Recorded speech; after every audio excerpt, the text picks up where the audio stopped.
And I'm Sean Yao. The big stories tonight. 2 cyclones, 1 LPA, and a persisting habagat. A combination for catastrophe made worse by the possibility that twin cyclones, now inside the Philippine area of responsibility, could join forces for a more potent storm. Floodwaters are yet to subside in areas affected by the combined effects of cyclones and the southwest monsoon. At least 14 areas, including more progressive cities in the NCR, have declared a state of calamity to get a hold of funds that will speed up response. And President Bongbong Marcos calls the slight reduction in U.S. tariffs on Filipino exports a significant achievement. But many are saying that the Philippines got the shorter end of the stick, especially since PBBM conceded to zero tariffs on certain American goods.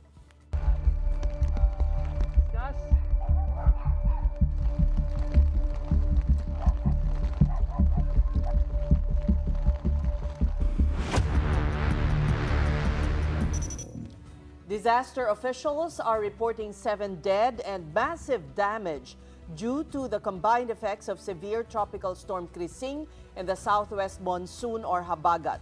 That's not counting destruction from cyclones Dante and Emong, which are sweeping northern Luzon. Among the reported fatalities, 2 have been verified. 8 people are still missing, while there are 7 others who sustained injuries. In all, the National Disaster Risk Reduction and Management Council, or NDRRMC, estimates around 1.4 million individuals, or more than 400,000 families, affected by the incessant rains and flooding across the country, most of them in central Luzon. The government is also reporting damage to infrastructure worth more than ₱500 million and 323 million pesos in agricultural damage. We're also seeing more areas declaring a state of calamity due to massive flooding. These are Marikina, Malabon, Manila, Quezon City, and Las Piñas in Metro Manila, as well as the entire province of Cavite, the towns of Balagtas and Kalumpit in Bulacan, Cainta and Montalban in Rizal, as well as Malasiki, Umingan, and Dagupan in Pangasinan. In the Visayas, Cebu City and Sebaste Antique have also declared a state of calamity. In the context of disaster management, this declaration paves the way for the immediate release of calamity or quick response funds to enable local government units to speed up rehabilitation. In areas under a state of calamity, a price freeze is also imposed on basic goods, and loans for affected individuals should be granted at zero interest. Meanwhile, here's the latest on the multiple weather disturbances affecting the country at the moment. Emong intensified into tropical storm status, and Pag-asa said there's a high chance that it will interact with Dante, which is also a tropical storm. Let's discuss this again with Alvin Pura, News 5's weather specialist. Alvin, di ba nung isang araw lang natin pinag-uusapan yung Fujiwara effect? So, ito ba ay mangyayari kay Dante at kay Emong?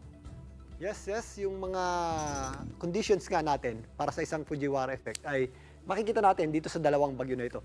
So ang Fujiwara effect ay sayaw or parang sayaw ng dalawang bagyo na nagkakaroon ng binary interaction kapag nasa around 1,500 kilometers. Ang layo niyan sa isa't isa, yung kanilang center to center na distance. In this case, nasa around 1,000 kilometers yung kanilang distance. And then yung isa pa nating condition is dapat halos magkasing lakas sila or hindi sila mahinang system or isang low pressure area. Ito nga ay meron tayong tropical storm Dante at yung kanina naging tropical depression Emong, nagkaroon yan ng rapid intensification o biglang paglakas.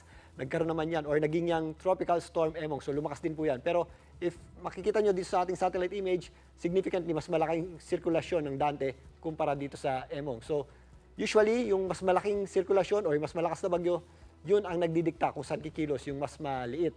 So ito po ay posibleng sumunod sa pupuntahan ng bagyong Dante. So para siyang iikot sa parang meron siyang center na iikutan. Ito nga ang bagyong Emong ay inaasahan natin ngayon, yan po ay pasubsob pababa. Pero bukas maaari na yung mag-recurve if makalabas na or if pataas na po. Ito po ang bagyong Dante. So yan yung tinatawag nating Fujiwara effect o yung parang sayaw nga ng dalawang bagyo. So Alvin, kapag nahigop ni Emong si Dante, babalik siya back over the landmass of northern and central Luzon. Tama ba yung nakikita ko dyan sa inyong mapa? Yes, itong bagyong Emong is meron tayong high chance na maglandfall dito sa area ng Northern Luzon. Sa ngayon niya, yan may pababa.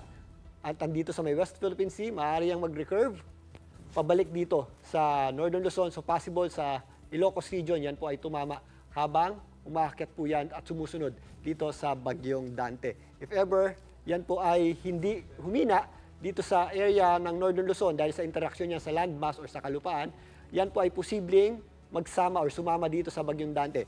Yung ating common misconception dyan is pag nagsasama, yung mga bagyo ay lumalakas. So most appropriate na term dyan is mas lumalaki. Kasi nagiging wind field or nagsasama sila ng wind field. So nagkakaroon siya ng parang trough or extension or nagiging trough ng mas malaki yung mas maliit. So nagiging isang wind field na lamang siya. Not necessarily lumalakas siya, pero ang mas tamang term nga is yung lumalawak yung bagyo natin. Quick follow-up, Alvin. Does it mean na mas matagal sila magsistay in a smaller area, kumbaga? At kasi parang may push-pull yung dalawa di ba? Parang sumasayaw sila Yes, ang mas naging affected nito is ang bagyong Emong. Si Dante naman ay kumikilos nga pataas since siya yung mas malaki at naunang lumakas. So yan ay steadily going towards southern Japan. Etong si Emong, ang pinaikot niyan or ang pinabalik niya at pinasunod niya sa kanya. So dahil dyan, sa ngayon, meron na yung direct effect dito sa Northern Luzon, kaya nagtatagal yung direct effect niyan. So, enhanced rainfall or mas marami tayong rainfall na natatanggap, mas madalas din or mas matagal din natin natatanggap yung mga malalakas na hangin na galing kay Emong. So, yun po ang mas nagiging mas delikado dito sa bagyong Emong. Dahil nga, pagbaba niyan, ngayon pa lang nakaka-apekto na yan sa Northern Luzon, pagbaba niyan, makaka-apekto pa rin yun hanggang sa pagbalik at pagtawid nga niyan dito sa ilagang bahagi ng Luzon. Oh, Alvin, aside from itong si Dante pati si Emong, meron din bang isa pang LPA na binabantayan ng Pag-asa as of this moment? Yes, maliban dito sa dalawang bagyo natin sa loob ng ating Philippine Area of Responsibility, aktibo nga yung ating tinatawag na monsoonal trough. At kung mapapansin nyo, banda dito sa may around 2,300 kilometers east ng southeastern Luzon, meron tayong grupo ng kaulapan. Or ito po ay isang low pressure area na ayon sa Pag-asa ay mataas din ang tsansa na maging bagyo. Pero for now, hindi natin yan nakikitang pumasok sa ating Philippine Area of Responsibility. Yan ay kikilos pa itaas at maaaring lumapit sa ating boundary line pero sa labas lamang nito. Ang magiging implication niyan sa atin, sa ngayon wala pa po yung direktang epekto pero probably by next week, diyan naman magpo-flow yung ating habagat or southwest monsoon. If ever lumina yung ating habagat, may possibility rin bumalik. Pero dahil medyo malayo yan, hindi ganun kalakas kagaya nung nakarang weekend yung ating inaasahang pagulan, dulot ng habagat. If ever, yan naman ang humila ng ating habagat. So Alvin, ano yung forecast natin for the rest of the week? Kasi araw-araw umuulan, even until now, no, napakalakas pa rin ng ulan na nararanasan sa labas. Hanggang weekend na ba yan? Yes, yung ating mga pagulan mostly ngayon dito sa areas na malayo sa bagyo ay dulot ng habagat or southwest monsoon.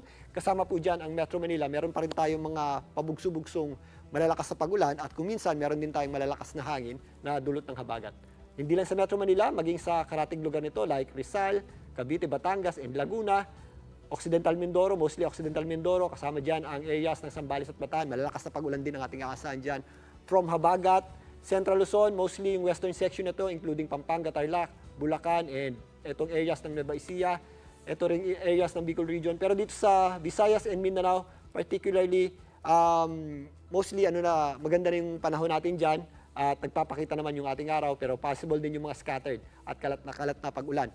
Pero dito po sa Northern Luzon, ito yung ating pinag-iingat, mostly yung mga nandito sa western section nito, including Ilocos region and Cordillera Mountain Ranges, dahil sa direct effect nitong bagyong si Emong. At yun nga, gaya ng binanggit natin kanina, dahil sa kanyang pagbaba at pag-akyat muli, mas nagtatagal siya dito sa West Philippine Sea.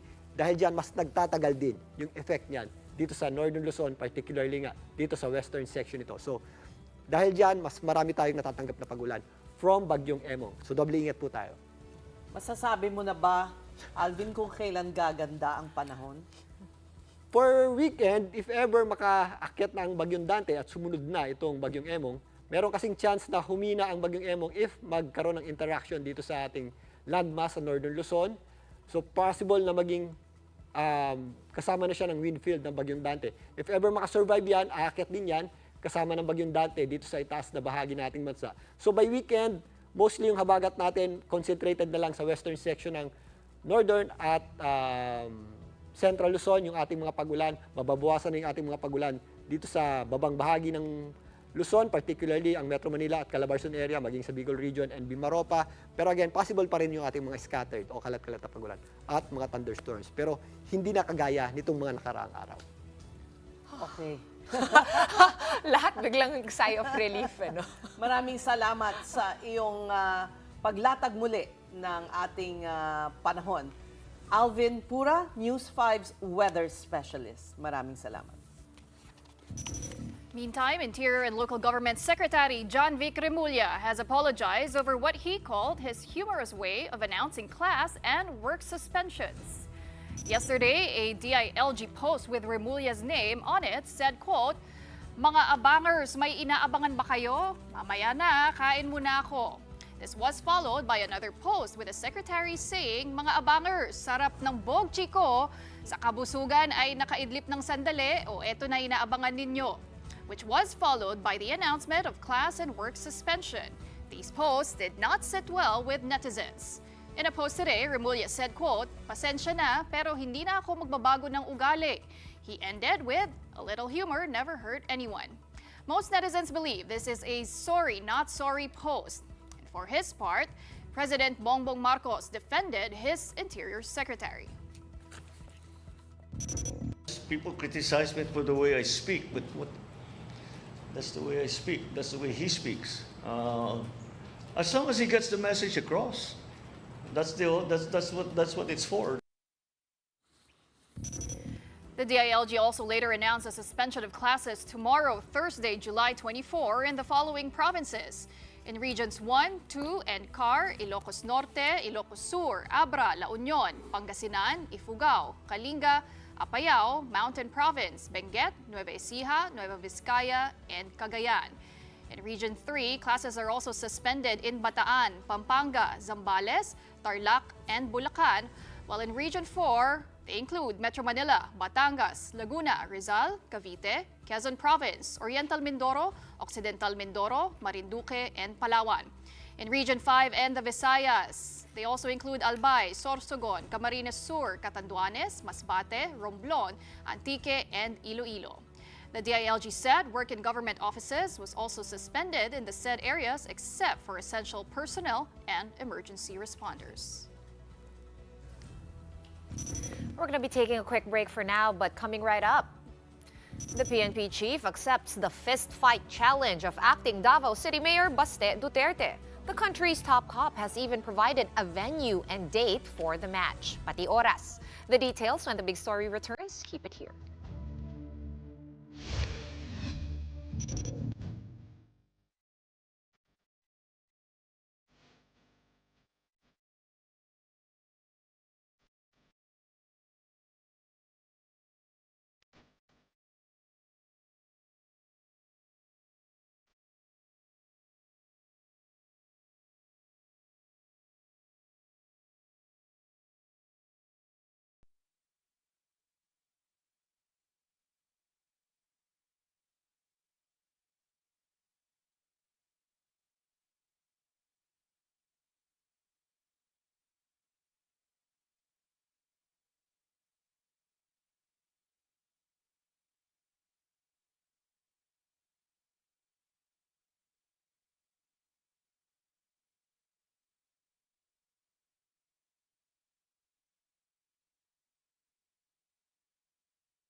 You're watching the big story here on One News. Despite some let-up from torrential rains the last 2 days, many areas remain flooded, some still as high as chest and waist deep. In Cavite, major roads and several barangays in Tansa town are still reeling from flooding. In Noveleta, a major river overflowed and residents parked vehicles along the highway to escape. 3,000 residents remain in evacuation centers. In Las Piñas, it's the same story. Low-lying areas bore the brunt of the flooding, which was also exacerbated by incoming tide from Manila Bay. In Bulacan, the town of Kalumpit has been placed under a state of calamity. The town experienced severe flooding with water coming from heavy rains, dam overflow, and the tides. Trapped residents were still being rescued today and were taken to the town's 15 evacuation centers. And despite the flooding woes of many towns and cities, there are those that seem to have addressed this perennial problem. Here in Metro Manila, Marikina and Pasig have been praised for being flood-free. How did these cities do it?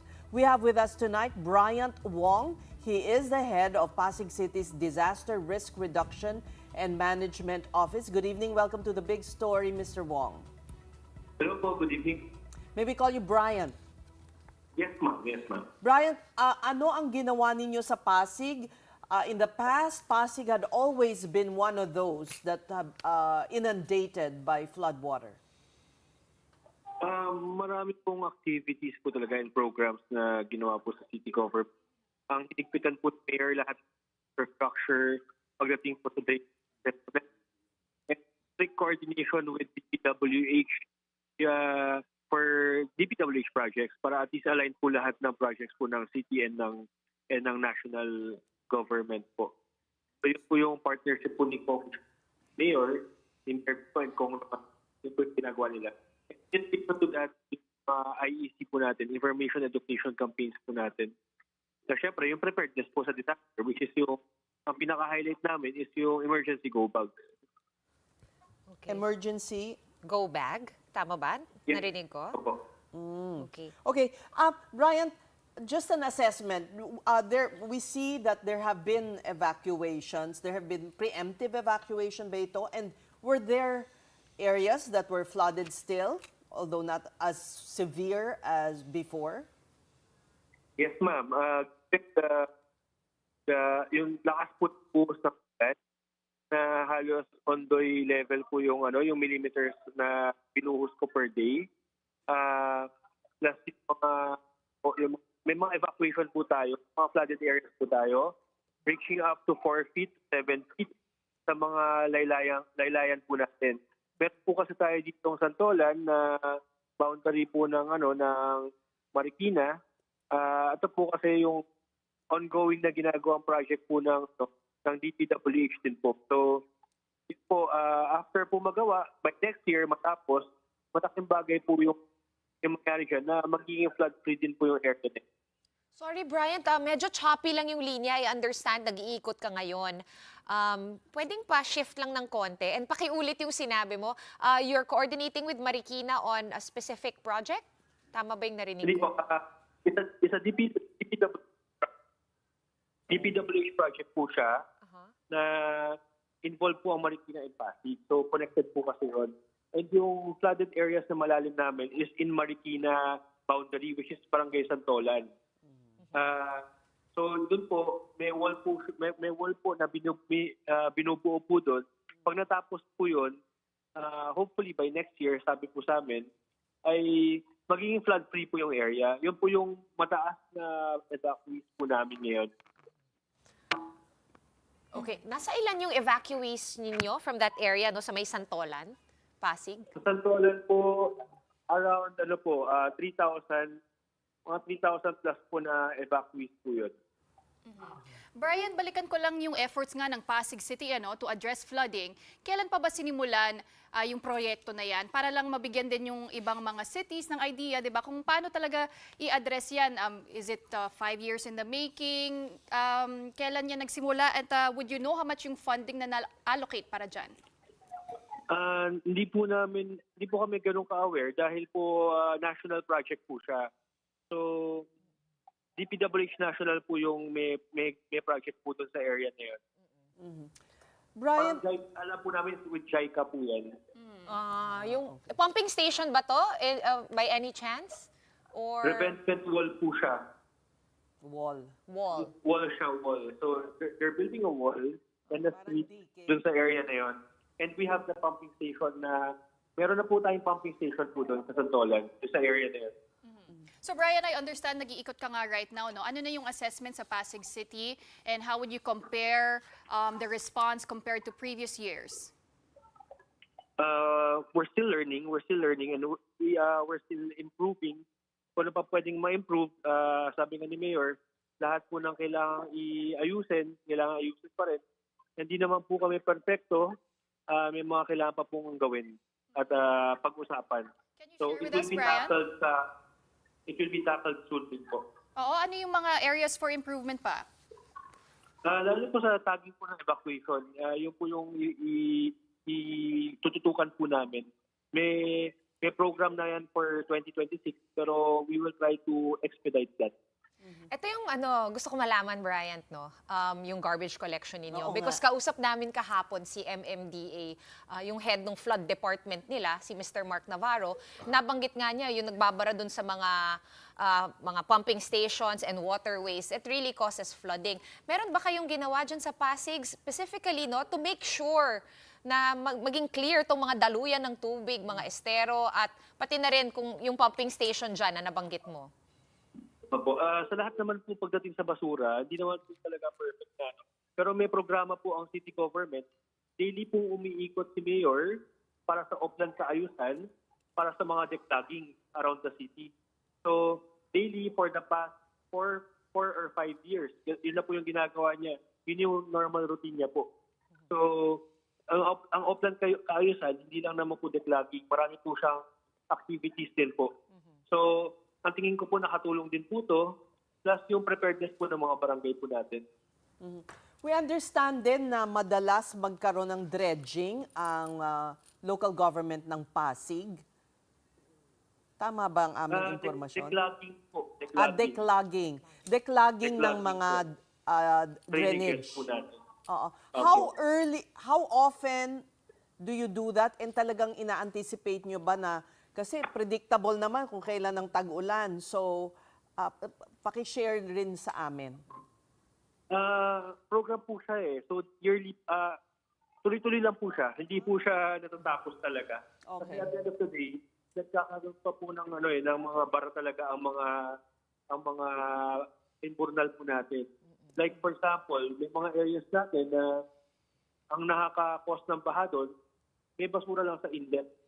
Sa pasukan ng mga drainage natin. Pero yun nga, masipag naman po ang ating engineering na umikot at tanggalin po yung mga basurang yon. At SWAMO naman po ang kumukuha for that. Oo. Speaking of that, no, Brian, katuwang nun, meron ba kayong waste management na program? Are you doing that differently or more regularly perhaps? Kasi kahapon nga, sabi nung MMDA, no, nananawagan siya sa mga tao na maging disiplinado. Pero mahirap naman maging disiplinado kung maliit lang yung bahay mo, saan mo itatago yung basura kung hindi siya araw-araw kinokolek. Meron ba kayong materials recovery facility? Oo. Yes, ma'am. It's under Senro and SWAMO po ngayon.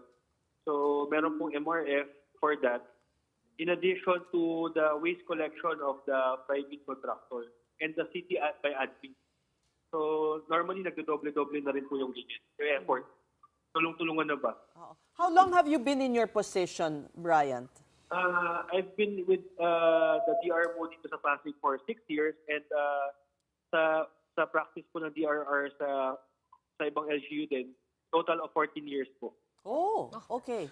So in Pasig, have you seen a marked improvement talaga? Because, well, anecdotally, sinasabi nga na talagang malaki ang improvement.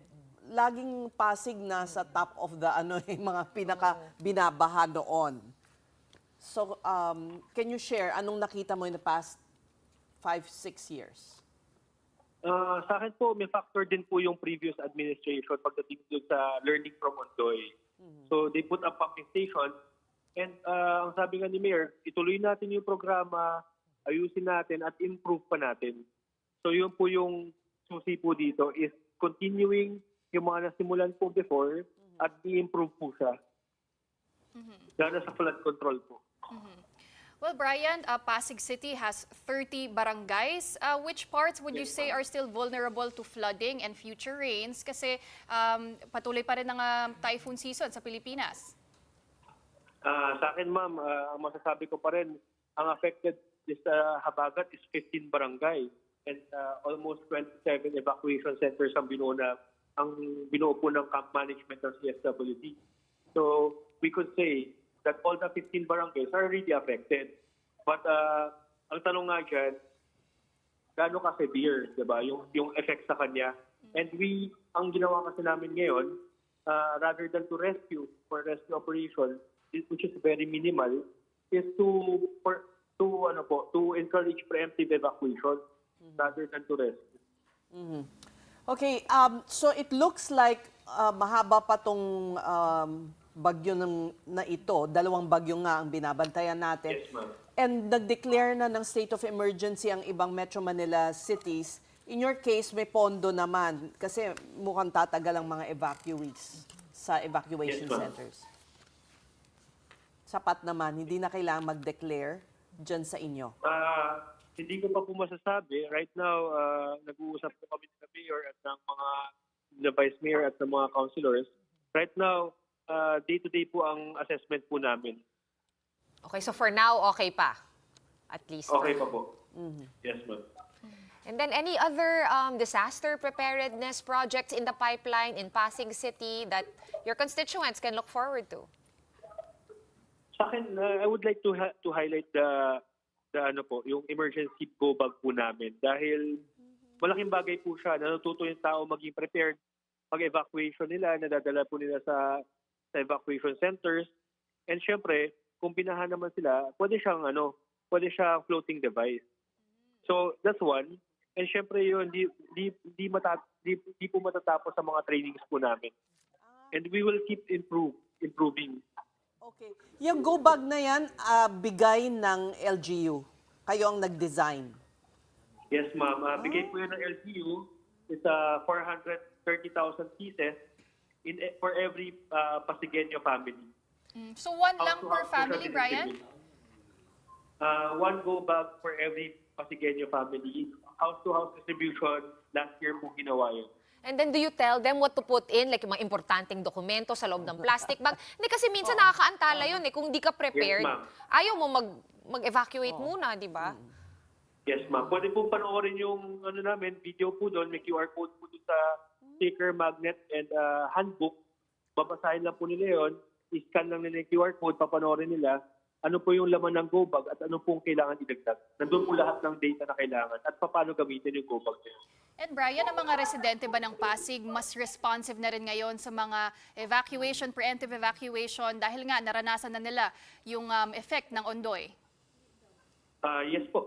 Hindi lang naman po Ondoy. Like Ulysses po and Karina.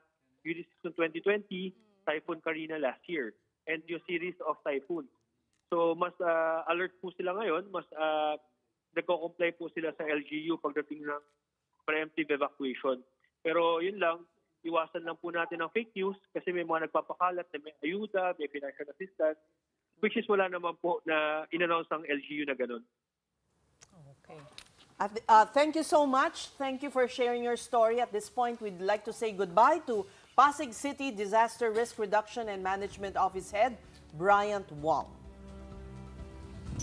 Right, we're just going to pause for another breather, but after that, criticisms pour in for the slight reduction of U.S. tariff on Philippine goods, with many saying it's a bad deal. That and more stories when the big story returns. Keep it here on One News.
Welcome back to the big story. The first face-to-face meeting between President Bongbong Marcos and his American counterpart, Donald Trump, has yielded the Philippines a slightly reduced tariff rate of 19%. Trump previously slapped Manila with a 17% levy during his so-called Liberation Day on April 2nd. He then made the surprise decision to increase that rate to 20% earlier this month before lowering it by a mere 1 point this Wednesday. U.S. exports in return will not be subjected to any duties. Mr. Marcos has characterized this development as a victory, with Trump even calling him a tough negotiator. And we do a lot of business with you. It's a lot of income coming in for both groups. But I was surprised to see the kind of numbers. They're very big, and they're going to get bigger under what we're doing and what we're proposing. He's a very tough negotiator. So far, we're not there because he's negotiating too tough. In fact, I used to like him better than I do now. He's too tough. But we'll probably agree to something. But he's a strong negotiator. He loves your country. Now, 1% might seem like a very small concession. However, when you put it in real terms, it is a significant achievement. Some senators were weighing in. Presidential sister and Senator Amy Marcos says, and we quote, a mere 1% reduction in tariff rates for Philippine goods while having zero tariffs for U.S. goods certainly does not look like a win for the Philippines. Senator Tito Soto calls Marcos's meeting with Trump a most fruitful and productive visit, which the former Senate president says has direct benefits for the Philippines. Soto's 2022 running mate and also returning Senator Ping Lacson, however, was not happy at all with the tariff cut. He said, "It is the worst insult that a host can throw at his guest. It is time for us to look for other trade partners." Meanwhile, Marcos downplays fears that a U.S.-backed ammunition hub in Subic, Zambales would provoke China. In a briefing after his White House visit, the chief executive said Manila has long been at Beijing's radar. The ammunition factory is part of the country's long-standing strategy under the Self-Reliant Defense Posture Program. Meanwhile, Trump took a subtle jab at Marcos's predecessor, Rodrigo Duterte, for tilting the Philippines toward China before returning to the U.S. under the incumbent. You had a country that was tilting toward China for a period of time, and I just don't think that would have been good for you. You could deal with China, you should deal with China, but when I got elected, everything changed and they came right back to us. What we consider part of the modernization of the Philippine military is really as a response to the circumstances that surround the situation around the South China Sea and now what we used to refer to as Asia Pacific, which we have expanded now to the Indo-Pacific. And if we would certainly, like in any kind of military spending, we would wish that it wasn't necessary, but it is. And so that is what we are doing. And as President Marcos's 3-day U.S. visit draws to a close, Washington has announced that it will provide over 3 billion pesos worth of foreign aid to Manila.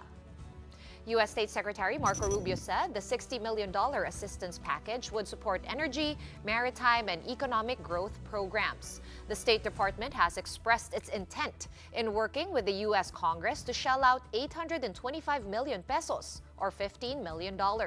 That is to support private sector development in the Luzon Economic Corridor. The funding would be placed in investments such as transport, logistics, energy, and semiconductors. Before his bilateral meeting with Trump, Marcos spoke with Rubio and Defense Secretary Pete Hegseth. Has President Marcos's charm offensive effectively worked for Trump now that the latter only decreased our tariff rate by a mere point? We discussed this with Mariela Fletcher, National Chair of the National Federation of Filipino American Associations.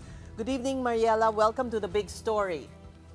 Good evening. Thank you very much for having me. Yes, Mariela, what's your take on, there are mixed reviews back here on the reduction, the mere 1% reduction in tariff. What's the take? What's your own take? Okay. Well, first of all, we acknowledge the recent decision by the U.S. government to impose that 19% tariff on goods imported from the Philippines. However, it also sends a mixed signal. While the decrease is a slight concession, the overall rate remains significantly high, potentially affecting, trade flows and the competitiveness of the Philippine exports in the U.S. So this is just more than the decision is more than just a trade statistics. It will affect jobs, it will affect families and the future of Filipino workers and businesses on both sides of the Pacific. And if you put that vis-a-vis, Mariela, with the other defense programs that should come to fruition soon. We have that boat repair bay in Palawan. We have this ammunition hub that they're proposing to put up in Subic Bay. Do you feel that we as Filipinos should even feel more shortchanged? I think there is an economic impact definitely on the Philippines because a tariff is a tax placed on goods coming from another country. So when the U.S. imposes that 19% tariff, that means Philippine products become 19% more expensive for American buyers. So the economic impact of that is really going to be very huge. And on your question, I think there really is going to be so much of impact on the Filipino Americans and our community here in the U.S. Plus, we are agreeable to zero tariffs on on American-made cars, wheat and soy products, as well as pharmaceutical goods. Yes. So this is that's the reason why it really is it's nice, it's good that we got that, but it seems like there is really a mixed signal that is happening right now in between the U.S. and the Philippines. Well, Mariela, President Trump did describe President Marcos as a tough negotiator. What did you make of that? And was there really little wiggle room to begin with? Or do you think the Philippine government, or Mr. Marcos particularly, could have negotiated better terms? Well, he could have negotiated better terms, but I do think that the Philippines at this point should now look for other trade partners actively to diversify, what is going on right now, because diversifying the trade does not mean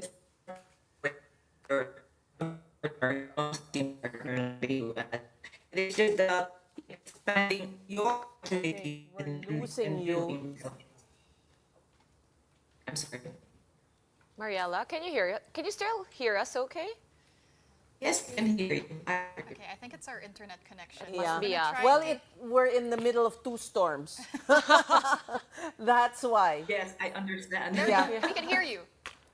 Yes, you're Okay. right. We should consider exploring other markets and also considering that we are, President Marcos said more than 100 years of relationship with the U.S. We've been a long ally of the U.S. and other countries, Indonesia, for example, has the same tariff rate. But remember, the Philippines has always been, lagi natin sinasabi, resilient tayo. And I do. Parang di tayo binibigyan ng halaga kung importante tayong ally at matagal na, hindi ba?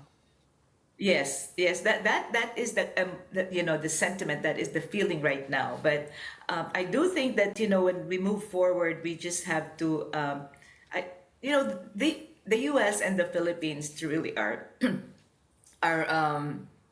committed, if I can say that, committed to constructive negotiation. I do think that it is going to come along very soon. There should be another meeting or a continuous meeting between the two countries. Mariela, let's backtrack a bit. Heading into the state visit of President Bongbong Marcos to the White House, what were you expecting and what were you hoping to hear? I was, with the 20% tariff that was put on us earlier, and then with the hope that we would get something much better, just like the other countries. Each and every one of us here, we were expecting to have, a better negotiated tariff. However, we are the Philippines is not as big as the other countries, if I can say that, just like Japan. Japan is a very big ally and actually stronger economically. Remember, they make cars.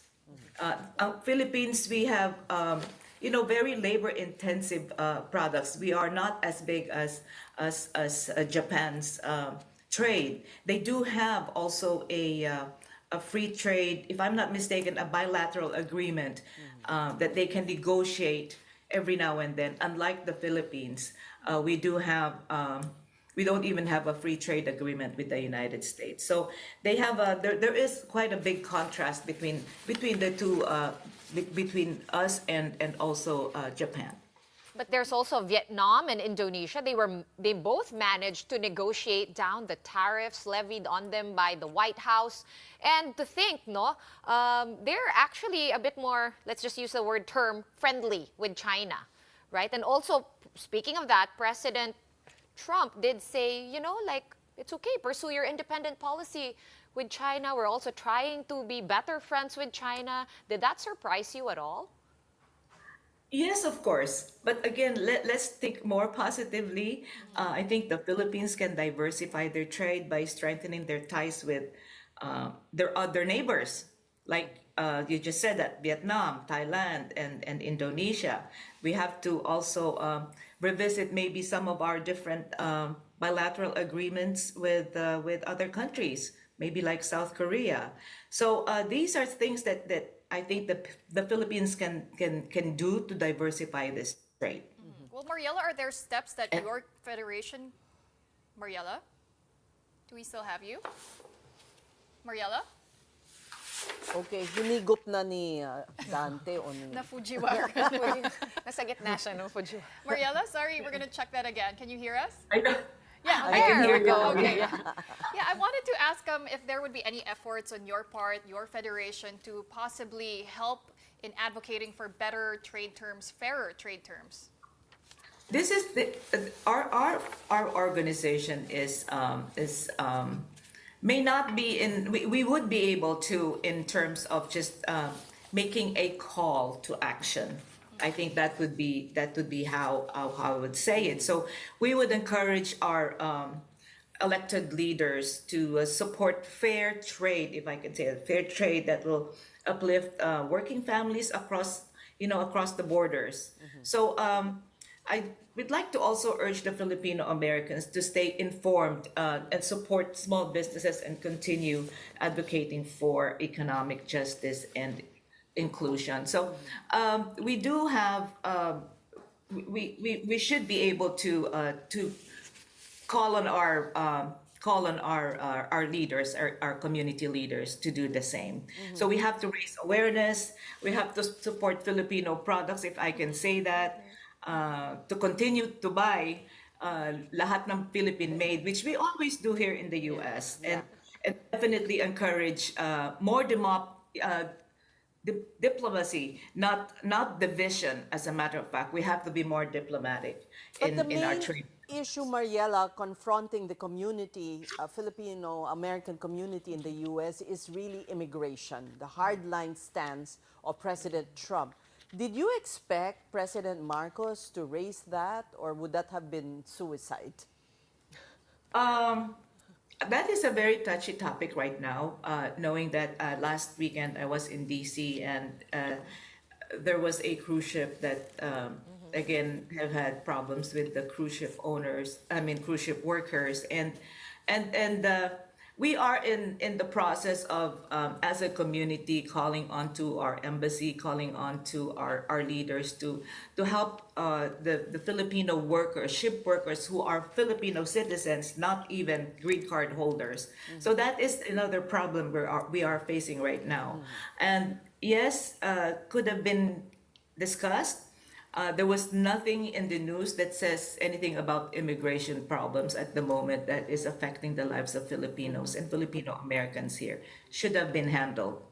Yes. I actually checked out your Facebook page before going to air, and at top of your feed is the post about the cruise workers with visas that were canceled. What is your federation doing to help them? Because yesterday we spoke to PCW, another group of Filipinos there in the United States, and they were saying there are things that they can do, but it's really, really hard to petition for these Filipinos who are OFWs and not actually green card holders.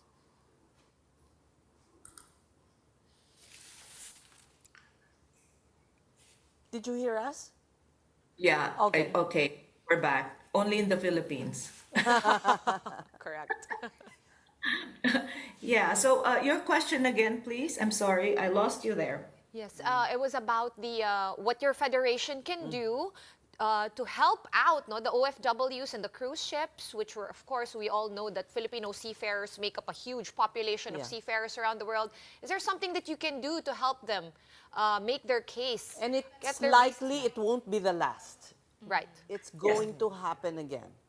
It will happen again. It will be here to stay until we are in this kind of an administration.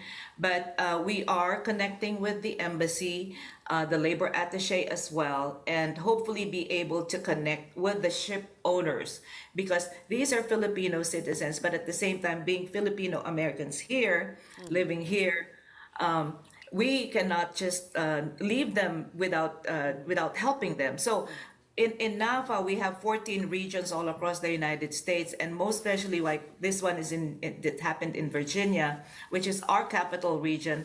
We are putting, coming together and looking at talking to lawyers, giving them access if we can, and collaborating with other Filipino American organizations to help out the ship workers, the cruise line workers. What can the ship company or the cruise line company do to help them?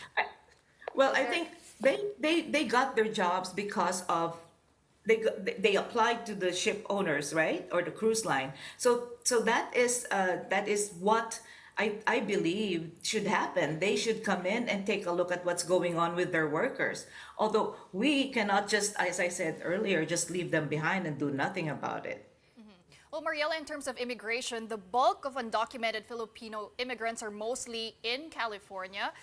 Do you have reports on how they're being treated? And the Philippine government has encouraged them to reach out for assistance with embassies and consulates. How effective has that been, based on what you know? Based on what I know, well, for example, I am here in Washington, the state of Washington, which is the other Washington. We have about 10 Filipinos detained in our Tacoma Detention Center. And this is also happening in different states at the moment. There is, and most of them are green card holders. When you are a green card holder, you are still a Filipino citizen. So there is the Vienna Treaty, wherein that says that when anything happens to a Filipino, for any citizen, Filipino citizen, for example, they do have the right to connect with the embassy so that the embassy can give them legal advice or maybe give them a pro bono lawyer, make sure that they're okay. So the Philippine embassy in my jurisdiction right now, which is the consulate office in San Francisco, have been helping our kababayans who are actually detained, and we have successfully already 2 or 3 of them have already been released, while the others are still being worked on by our representative here and also and lawyers. The problem is wala silang masyadong pera para kumuha ng abogado. So this is where we as a community again come together and raise money so they could pay for an attorney. It is going to be here. It'll be here to stay, I believe so. Is there any commonality among all those that are detained or arrested? Anong common wala? They're all different. But if you are a green card holder, you for example coming back from the Philippines, you get detained. There is a reason why. Okay, could be that you had a conviction before, and meron kang kaso, as I said. The thing is, they've been so looking for anything and everything, and at the same time, sometimes there's no reason. They do have, according to what I've read, they do have a quota per day to come up with so many. So So green, many co- detentions. green card holders are can be arrested without cause. Yeah, yeah, yes, they can be arrested, but they really should. Kailangan malinis ang record nila. So, sir, one of our lawyer friends truly advised us, if you think you had something before in the past, you might as well get yourself screened by an attorney before traveling. And this is what we keep saying. You know, you want to travel back to the Philippines, make sure that when you're coming back, malinis ang records niyo. It also can happen to U.S. citizens. And it is happening to U.S. citizens because of moving violations. You have an infraction. Yun lang. One of my friend actually it happened that way in San Francisco, and I was truly shocked to hear that over a week ago. So we don't know. We are always, I feel scared. I travel a lot and I go home to the Philippines every year. And this time I keep saying, maybe I should put it off for a little while and until maybe 2 or 3 years. But yeah, it's better to have yourselves screened first before traveling outside of the U.S. if you are a Filipino green card holder or a U.S. citizen. We will Naturalized. continue to coordinate with your organization and monitor the situation. We thank you so much for your time. That Okay, was thank you so Mariela much, lady. Fletcher. Thank you. And for our big picture tonight, it's the country's top cop accepting the fistfight challenge of former President Digong's son. PNP Chief General Nicolas Torre III has agreed to the dare of acting Davao City Mayor Baste Duterte. Torre proposed a 12-round boxing match this Sunday at 9 a.m. at the Smart Araneta Coliseum. And he wants the match to have tickets so that people will pay, and proceeds of which will go to victims of severe tropical storm Krising and the Habagat. In a recent podcast episode, Duterte challenged Torre to a fistfight, claiming that the PNP chief is only talking and acting boldly because of his position. Was he joking or was that a serious dare? I felt like it kind of became serious because names and dates were... So hindi where na will lang you siya- be on Sunday? Well, hopefully sleeping because Alvin said it's gonna be rainy. But if this is tuloy, You'll be puntahan there? ko ba? Ikaw, di ba? Once in a lifetime. Ibo-broadcast naman, manonood na lang ako. O chinek ko bakante yung Araneta ng 9 a.m. on Sunday. Talaga? So pwede. Walang There's a game, concert walang- at 6 p.m. but they're free in the morning. So Okay, well, we still have a few days to make it happen. Who are you rooting for? mahirap na. Hirap. Let's just ask alam ko na. the next Let's ask the Sige, next sige. guys. Okay, let's ask the Play-by-play please. Yes. They're already standing by, and I know they're listening to us. And that's it for the big story this midweek. Thanks so much for watching. We are One News, all sides, all the time. We'll be back here tomorrow at 7:30 p.m. Have a good night, everyone. Coming up next, we have Play-by-Play with Andre Felix and Cheska Liton Calao. But before anything, guys, Let's ask the experts. Sinong lamang in terms of ano? Check muna ka. sa Sige. pula, sa puti. The We tale of don't the know for tape. sure, but we can probably do a tale of the tape on play-by-play on Friday. Yes, oo. Pa-provide kami ng graphics. Oh, diba? Actually, Oh my gosh. speaking of Tale of That's the a really Tape. good idea. No, no. Alam mo, oh yes, speaking of Tale of the Tape, lagi yan pag may boxing match, di ba? Yung comparison. Bigyan ko na kayo ng idea. Oh, sige, sige. Baste Duterte is 37 years old. Nicolas Torre III, na gano'n na ako, review na ako, is Okay. 55 years old. So he Okay. has that 18-year, Gap. kumbaga, gap, oo. Pero sa reach, kumbaga, kita mo ha? Mas matangkad. Meron ka Matangkad ng si reach? General Yes. Torres. Si General Torre, mas mahaba. So, but then again, if we go back to that Margarito and Pacquiao fight, mas malaki si Margarito, but we all know what happened there. Pacquiao won the fight. And Nicolas Torre, General Torre, also suggested, jokingly, humorously, baka daw si Manny pwedeng mag-referee for that match. Pero, yung Barrios Pacquiao fight, kahit na Di hamak na bata. mas bata si Barrios. Yeah. Tingnan mo 16 years. Ang 46 gap. years Yes, na. 30 years old Pero lang si draw Barrios. eh, draw. Tumagal Pero ng draw. 12 rounds si Manny Pacquiao. But then again, Sean, going back, Manny Pacquiao is the only 8th division world Yes. champion. Nicolas Torre Medyo is iba not yung level ni Pacman. Manny. Ikaw, Unless he Check. gets Freddie Roach as the trainer. Let's see. Anong But, ano mo? Anong... What? It's on Sunday. Kuro-kuro. Oh, ganito. Sige. Really making this happen. by Sige, no. talking. If that fight pushes through, Sunday tayo. Morning. Tayo. All. Okay. Sama natin. Nod tayo. Sagot ko. Gusto kong matulog. Sakto kasi baka pa yung Dinadami mo Monday, pa. pwedeng hindi na Sunday legal lang ang... ako, pagisingin mo pa ako maaga. Oh, sige, sige. Oh, game si Ses. Sean. Pero, teka muna. Oh. Sa tingin mo, what are the Odds? odds Odds. that it will push through? Akala ko kung sino man nanalo eh. Hindi. Patay tayo dyan, di tayo... No, the odds of pushing through, well, we don't know yet because we all know it's hearsay, di ba? Sinabi ni Mayor Baste Duterte, fist fight. Sinabi naman ni General Torre, he's willing. So hindi natin alam unless somebody comes in and fixes, di ba, the fight and organizes the fight. But then again, nangyari na yan before. Remember Baron Geisler and another actor, talaga ba? naglaban sila Meron for, pa, di di ba, ba yung si exhibition. Cesar Montano yata, Kiko tsaka si Matos. Erwin Tulfo, nagkahamunan din sila long time ago.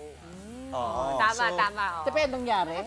Hindi nangyari. Kaya nga parang Puro all these hamunan letdown. lang. Yes. Diba? Kumbaga, Dali kasi magsalita. ang dami ng mga ganun na pwedeng mangyari. So we don't know. Sana, tingnan natin. Sana talaga. Ganun ba talaga ang mga Oh my lalaki? gosh. Hindi, baka na-settle doon. Hindi, Di ba? ganyan No, ba you know why I talaga? said sana? For charity. General Torres said, the proceeds will go to the victims of the typhoon. So, Kaya ako- panalo lang yung mga na biktima, mga flood victims, yung mga Yes. evacuees natin. Yes. You can apply as the announcer. Ha? On the left side. Analyst, no? Si Andy. Hindi, kung ganung fight, kuha ka na ng mga, di ba? Mga attorney Ed Tolentino, mga Seb Sarmenta na yon. All I can say The is, works. kung matuloy, napaka-exciting nung play-by-play sa Monday after ng Sona. At sana umere sa One Sports. Yun, I'm you're right. Di ba? Ganda niyan. Okay, thank you so much. Okay. Thank you to the ladies of the big story. That was a fun conversation. Always handshake. Ikaw, saan ka doon? Kay General Torre, kay Mayor Duterte? 8:33 na.